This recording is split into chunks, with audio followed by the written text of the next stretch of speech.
Bombay high court ने एक बहुत बड़ी बात कह दी।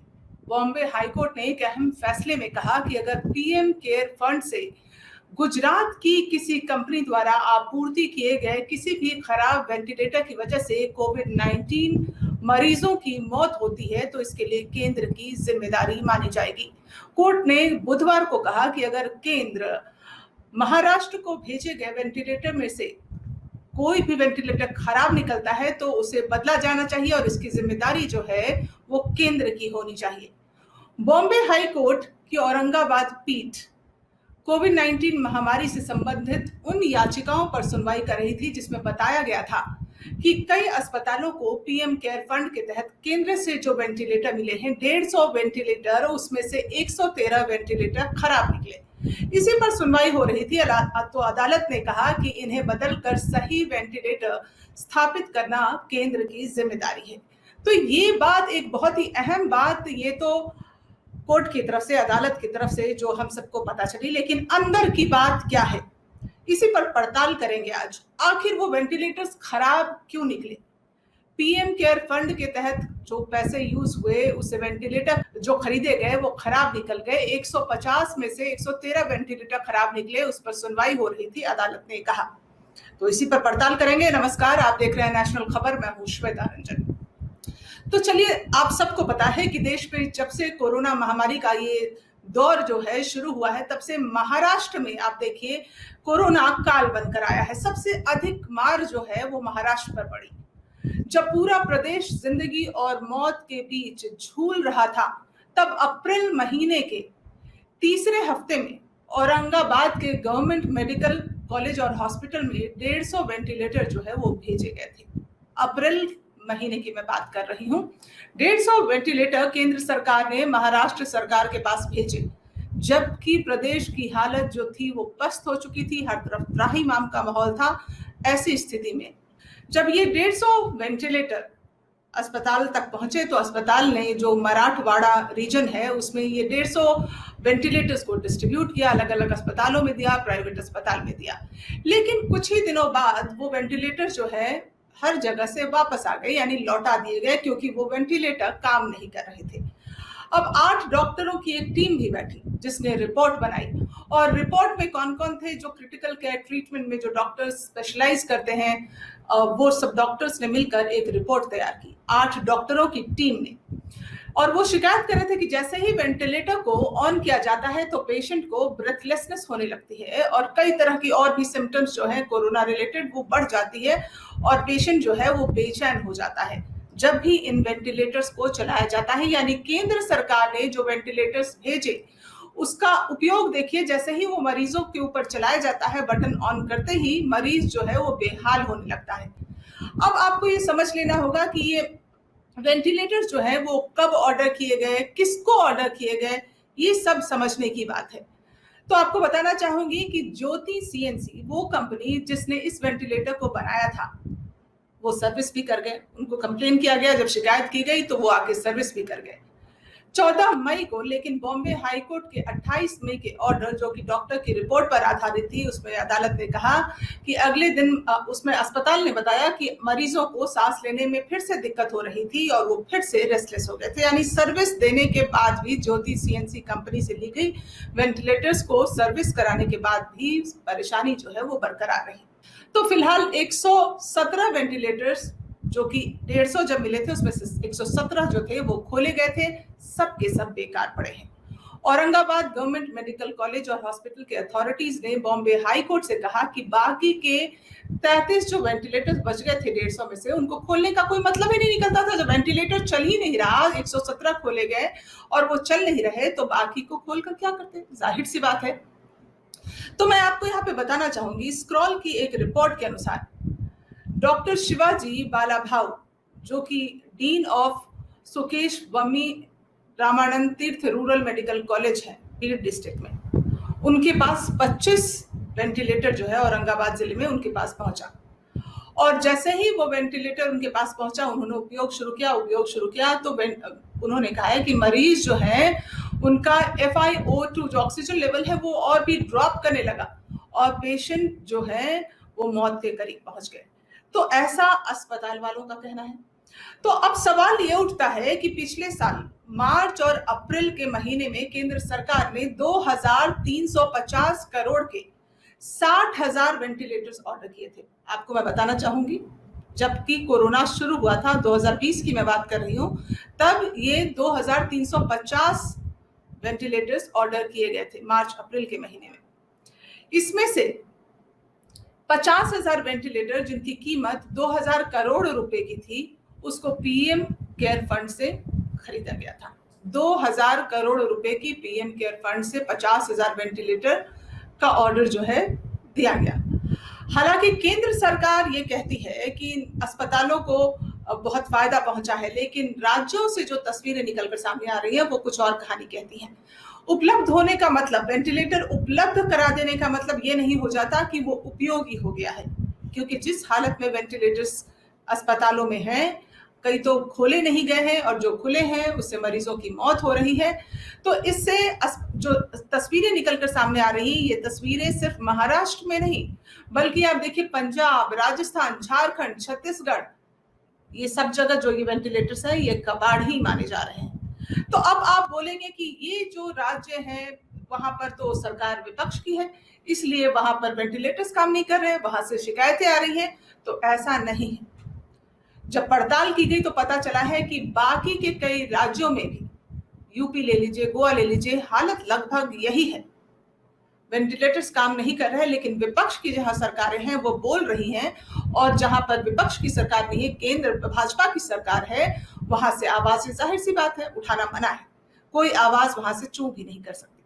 तो अब सरकार ने कहा कि खराबी वेंटिलेटर में नहीं है, बल्कि वेंटिलेटर्स में खराबी नहीं, बल्कि उन लोगों में खराबी है जो इसको चलाते हैं, वो प्रशिक्षित नहीं है। चलिए, उनको ट्रेनिंग भी दी गई। केंद्रीय स्वास्थ्य मंत्री डॉक्टर हर्षवर्धन ने कहा यह सब विपक्ष की साजिश है, क्योंकि ये मशीनें उन्हीं राज्यों में खराब हो रही हैं जहां विपक्ष की सरकार है। बिल्कुल सही बात है। जब राजनीति, हर चीज पर राजनीति, वेंटिलेटर पे राजनीति, आखिर मरीजों की मौत जो हो रही है वेंटिलेटर की खराबी के कारण, अदालत ने भी उस पर कह दिया, लेकिन जो सरकार है वो कान में रुई ठूसे बैठी है। सरकार को सिर्फ ये मतलब है कि जहां विपक्ष की सरकार है वहां से इस तरह की आवाजें आ रही हैं, जबकि आवाजें कई और राज्यों से भी आ रही हैं। तो आपको मैं बताना चाहूंगी कि जो रिपोर्ट जिसका मैं जिक्र कर रही हूँ, वो रिपोर्ट बताती है कि खराब वेंटिलेटर्स की समस्या जो है वो BJP rule state Uttar Pradesh, Gujarat, Goa, हर जगह से ऐसे ही आवाजें जो है उठ के आ रही हैं। दूसरा यह कि वेंटिलेटर्स की परफॉर्मेंस किस बात पर निर्भर करती है, किस कंपनी से ये वेंटिलेटर्स लिए गए हैं, इस पर भी बहुत ज्यादा सोचने की जरूरत है। आखिर किस कंपनी से लिए गए, कितने में लिए गए, क्या वेंटिलेटर्स के दाम जो थे उचित थे, अनुचित थे, इस पर भी अगर कोई गहन चिंतन कर ले तो बहुत सारी बातें जो है वो सामने आ सकती हैं। तो जो कंपनी, एक कंपनी है AGVA, आगवा, इसका हेडक्वार्टर जो है नोएडा में है, और एक कंपनी है ज्योति CNC, जिसका मैंने आपको जिक्र किया, राजकोट बेस्ड ये फर्म है। अब ये जो फर्म है पहले से ही विवादों में रहा है, क्योंकि इसमें एक शख्स इससे जुड़े रहे हैं, शेयर होल्डर हैं, जो एक नामी गिरामी बिजनेसमैन है। वो एक बार विवाद में उलझ चुके हैं, क्योंकि उन्होंने प्रधानमंत्री नरेंद्र मोदी को एक बहुत ही बेहतरीन, महंगा सा, उनका मोनोग्राम नाम लिखा हुआ एक सूट उनको गिफ्ट किया था। तो उस कंपनी को ऑर्डर दिए गए हैं। तो ये जो दो कंपनियां हैं, इनको ऑर्डर दी गई हैं। अब ये भी सोचने वाली बात है कि आखिर क्या वेंटिलेटर बनाने वाली कंपनियां हमारे देश में नहीं है? हो सकता है कि जिस समय हालात ऐसे बने देश में, जबकि आपातकाल सी स्थिति हो गई, इमरजेंसी, तब आपको जब ऑर्डर करने पड़े वेंटिलेटर्स की, तो आपको जो समझ में आया वो किया। लेकिन ये बात माननी चाहिए कि ये जो वेंटिलेटर्स हैं, ये वेंटिलेटर्स कम और एक डिवाइस के तौर पर आप कह लीजिए हवा से छोड़ने का काम कर रहा है। तो बता दें कि ये दोनों जो कंपनियां जिनका मैं नाम ले रही हूँ, ये वेंटिलेटर बनाने का इनको पहले से कोई एक्सपीरियंस नहीं था, लेकिन इनको जो है ऑर्डर दिए गए वेंटिलेटर के। तीसरी बात यह है कि जिस कंपनी को वेंटिलेटर बनाने का ऑर्डर दिया गया था, उन 6 कंपनियों में से वो कंपनी जिन्हें वेंटिलेटर बनाने का सबसे ज्यादा अनुभव था, जो 2 दशक से वेंटिलेटर बनाने का काम कर रही है, उसको कम ऑर्डर दिया गया। और उसके बाद क्या हुआ, कम ऑर्डर, लेकिन उससे जो वेंटिलेटर सरकार के पास पहुंचे वो वेंटिलेटर सरकार ने अपने पास रख लिए, अपने अधीन जो अस्पताल हैं उनके लिए। और ये जो दो कंपनियां जिसका मैंने जिक्र किया, ज्योति सीएनसी और आगवा, इनके जो वेंटिलेटर्स हैं इनको दिया गया बाकी राज्यों में। वहीं यह बात भी है कि जहां इनकी खराबी को लेकर विवाद छिड़ा है, वहीं यह भी सच है कि इसे चलाने वाले लोगों की, ट्रेन लोगों की कमी है, जो सरकार कह रही है। लेकिन जहां से ये वेंटिलेटर्स आए हैं, किन कंपनियों से बनकर आए हैं, क्या उनको पहले से वेंटिलेटर बनाने का अनुभव था, और जहां से अनुभव था, जहां से वो वेंटिलेटर्स आए, उनको सरकार ने अपने अधीन क्यों रखा? तो सिर्फ दो कंपनियां ऐसी थी उन सब में से जिनको वेंटिलेटर बनाने का पहले से अनुभव था, उनका ट्रैक रिकॉर्ड अच्छा था, तो उनसे जो वेंटिलेटर्स आए सरकार ने अपने पास रख लिए। अब यह भी सच है कि जब देश में जो हालात बने थे, वेंटिलेटर बनाने वाली कंपनियां जो थी, जैसा मैंने आपको पहले कहा, उनको ऑर्डर दिया गया, लेकिन यह भी है, आपको जो कंपनी समझ में आई ऑर्डर दे दिया सरकार ने, केंद्र सरकार ने। लेकिन क्योंकि हालात ऐसे थे देश के, लेकिन जब आपने ऑर्डर दिया तो क्या आपने उसमें ट्रांसपेरेंसी रखी, क्या उसमें पारदर्शिता रखी गई? यह एक बहुत बड़ा सवाल है। ऐसा इसलिए क्योंकि allied medical limited, despite having the most experience, ये जो कंपनी जिसका मैं नाम ले रही हूं, अलाइड मेडिकल लिमिटेड, इसके पास सबसे ज्यादा अनुभव था, इसको सबसे कम संख्या में वेंटिलेटर के ऑर्डर जो हैं वो दिए गए। सिर्फ 350 यूनिट्स बनाने के ऑर्डर इस कंपनी को दिए गए। वहीं ज्योति सीएनसी और आगवा को उनका कोई अनुभव नहीं, उन्होंने कभी वेंटिलेटर नहीं बनाए, तब भी उनको 10,000 और 5,000 वेंटिलेटर के ऑर्डर दिए गए। तो कहां अनुभवी को 350, और जिस कंपनी के पास कोई अनुभव नहीं था उसके पास 10,000 और 5,000 यूनिट्स के जो है ऑर्डर दिए गए। अब इसमें एक पेज और है जो आप समझ लीजिए कि जब सरकार ने वेंटिलेटर्स के ऑर्डर जो है वो प्लेस किए, जब ऑर्डर दिए तो उनको डिलीवर करना था जून 2020, लेकिन कोई भी कंपनी, सिर्फ एक कंपनी को छोड़कर कोई और कंपनी ऐसा नहीं कर पाई। अलाइड के अलावा कोई और कंपनी ऐसा नहीं कर पाई, और कई कंपनियों ने तो इस साल जो है ऑर्डर पूरा किया है। तो जब ये ऑर्डर पूरे नहीं हो रहे थे तो बाकी की और जो कंपनी थी जिनके पास अनुभव था, सरकार ने उनके ऑर्डर को कैंसिल करके बाकी की और कंपनियों को वो ऑर्डर क्यों नहीं दिया? क्यों नहीं ऑर्डर जो है उसको डिस्ट्रीब्यूट कर दिए गए? क्यों नहीं देश की जो स्थिति थी उसकी गंभीरता को समझा गया?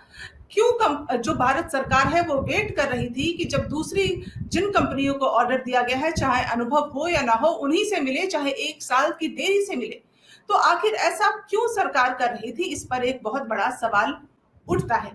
अब देखिए, जो प्राइस है जिसकी बात मैंने पहले भी की, वेंटिलेटर की प्राइस, उसका जो रेंज था, उसका जो ऑर्डर किया गया वो 15.34 यानी 15.5 लाख के करीब आप मान के चलिए, उससे 1.66 लाख यहां तक के रेंज के वेंटिलेटर को ऑर्डर प्लेस किया गया।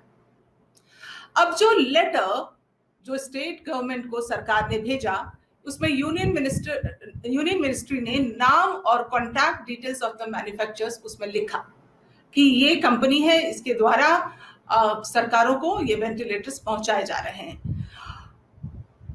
लेकिन उस लेटर में कहीं भी कोई ऐसी कंपनी का नाम नहीं था कि जो एक हाई एंड प्रोडक्ट बनाती हो, एक अच्छा वेंटिलेटर बनाती हो। सब बेकार के वेंटिलेटर्स बनाने वाले कंपनियों के नाम उसमें लिखे थे, उनके डिटेल्स उसमें लिखे हुए थे। इस पर राज्य सरकार ने आवाज भी उठाई। राज्य सरकार ने इस पर एक जो है एक्सप्लेनेशन मांगा कि आपने किसी बढ़िया कंपनी से ली हुए वेंटिलेटर्स हमें क्यों नहीं सप्लाई किया। लेकिन इसके बावजूद भी है, केंद्र सरकार ने इस पर कोई जवाब देना उचित नहीं समझा। अब लोग जो इसका उपयोग कर रहे हैं, कई अस्पताल से जो एक्सपीरियंस डॉक्टर्स हैं, जो सामने खुलकर नहीं आना चाहते हैं, वो ये कह रहे हैं कि जो ये कंपनियां हैं, एग्वा या ज्योति सीएनसी, इनसे जो लिया गया वेंटिलेटर्स है, ये वेंटिलेटर कम और रेस्पिरेटर ज्यादा है। यानी कि ये अब जो जिस पर्पस से लिया गया, जिस पर्पस से इसको इस्तेमाल में आना चाहिए, मरीजों के को जब क्रिटिकल कंडीशन में इसको इस्तेमाल करना चाहिए, वहां मरीज इसका इस्तेमाल कर और बीमार हो जा रहे हैं और मौत के मुंह में जा रहे हैं। तो इस पर जो है ये सुनवाई हो रही थी अदालत में, जिस पर यह फैसला आया है कि केंद्र सरकार की जिम्मेदारी होती है। अगर वेंटिलेटर खराब है तो उसको रिप्लेस किए जाए और अगर किसी मरीज की मौत होती है तो जिम्मेदारी केंद्र सरकार की है। अब मैंने आपको ये पूरा का पूरा जो है ब्यौरा दे दिया कि आखिर वो वेंटिलेटर्स खराब क्यों निकले, चाहे कितनी दलीलें केंद्र सरकार दे दे, लेकिन मामला तो यह है कि इसमें पूरा इसके पीछे एक गंदी साजिश है, एक राजनीति है। किस तरह से अपने चहेते कंपनियों को ऑर्डर्स बुक किए गए और उन कंपनियों से जो वेंटिलेटर्स आए वो काम नहीं कर रहे थे। तभी तो महाराष्ट्र में 150 में से आप देखिए कि 33 वेंटिलेटर तो डब्बे से निकाले भी नहीं गए। जो केंद्र सरकार है उसको उस पर क्या करना चाहिए? क्या केंद्र सरकार की नीयत में कोई खोट था? क्या केंद्र सरकार सोच समझ के विपक्ष की सरकार जहां पर है वहां पर इस तरह के वेंटिलेटर भेज रही थी और अपने पास अच्छी कंपनियों के वेंटिलेटर्स रख रही थी? आपकी क्या राय है? आप जरूर लिखें, अपनी राय साझा करें, हमारे वीडियो को शेयर करें ताकि ये बात ज्यादा से ज्यादा लोगों तक पहुंचे। फिलहाल आप मुझे दीजिए इजाजत। नमस्कार।